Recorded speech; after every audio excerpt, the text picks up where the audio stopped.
ऐसे ही हिंदी कहानियां देखने के लिए चैनल को सब्सक्राइब करें। तेरी मौसी घर आई हुई थी। उनकी शादी को 5 साल हो गए थे। वह बहुत ही खूबसूरत थी। मैंने मौसी को देखा तो खुश हो गया, क्योंकि मैंने मौसी को काफी दिनों बाद देखा। थोड़ी देर बाद पता चला कि मौसी 1 महीना यही मेरे घर पर रहेंगे, क्योंकि मेरे मौसा जी तो विजयन के लिए बाहर गए। मेरी माँ ने कहा मौसी के लिए गेस्ट रूम तैयार कर दे। मैं बहुत खुश था, क्योंकि मुझे मेरी मौसी के साथ समय बिताने का मौका मिल गया था। मैंने मौसी के लिए गेस्ट रूम खाली कर दिया और अपनी बहन के साथ मिलकर वहां पर साफ सफाई कर दी। मौसी के साथ हंसी मजाक करते करते 15 दिन हो गए। एक दिन मैंने मौसी से बात में पूछ दिया, आपकी शादी को 4 साल हो गए, आपने बच्चे के बारे में क्यों नहीं सोचा? तो मौसी ने इस बात को टाल दिया। फिर कभी मैंने दोबारा इस बात को नहीं पूछा। अगले दिन मम्मी ने कहा, तू अपनी मौसी को बाइक पे ले जाकर शॉपिंग करवा ला।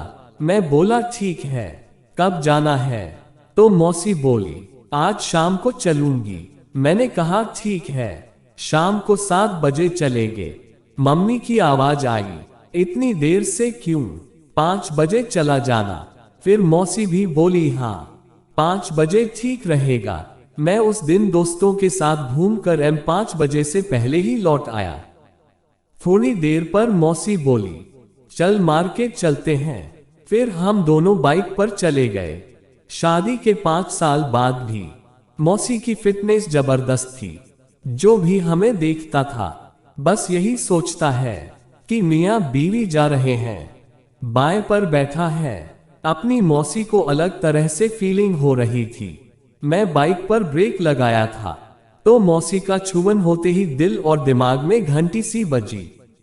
जैसे तैसे हम लोग दुकान पर पहुंचे। वहां पर मौसी मौसा जी के लिए गर्म कपड़े ले रही थी। मैं समझ गया कि मौसा जी आ रहे हैं और मौसी अपने लिए कपड़े पहन कर भी देख रही थी। कसम से मेरा तो वही मन करने लगा था कि मौसी जी को घर ले जाकर डोज दे दूं। मेरे दिमाग में यह बात जैसे ही आई, मैं मौसी के ख्यालों में खोने लगा। बाद में मौसी जी बोली, जनाब कहाँ खो गए? मैं बोला कहीं नहीं, आपकी शॉपिंग हो गई? मौसी जी बोली, हाँ चलो, मुझे और भी शॉपिंग करनी है। मुझे मौसी के साथ घूमने में बहुत मजा आ रहा था। उसके बाद मौसी एक लेडी दुकान पर गई और मुझे बाहर ही रोकने के लिए बोली। काफी देर इंतजार करने के बाद जब वह नहीं आए तो मैं दुकान के अंदर चला गया। मौसी दुकान पर अंदर के कपड़े खरीदने गई थी।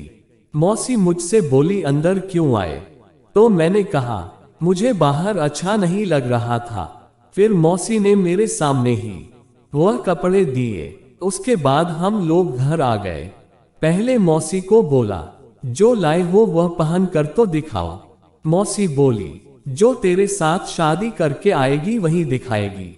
मैंने बोला, अभी तो आप हो, आप ही दिखा दो, आप भी तो अपनी हो। तो मौसी बोली, तेरी मम्मी को पता चला तो मुझे घर से निकाल देंगी। मौसी की यह बात सुनकर मैं समझ गया कि मामला सेट हो सकता है। मैंने कहा, मम्मी घर पर नहीं है, घर पर सिर्फ हम दोनों हैं और तीसरा कोई नहीं है।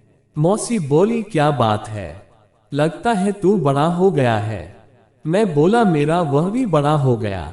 मौसी मुस्कुराकर बोली, चल ठीक है, आज रात मैं तुम्हें तेरे कमरे में दिखा दूंगी। जब रात हुई तो मौसी मेरे कमरे में आ गई तो मैंने दिखाने को कहा। मौसी ने जैसे ही दिखाया मैं खुश हो गया।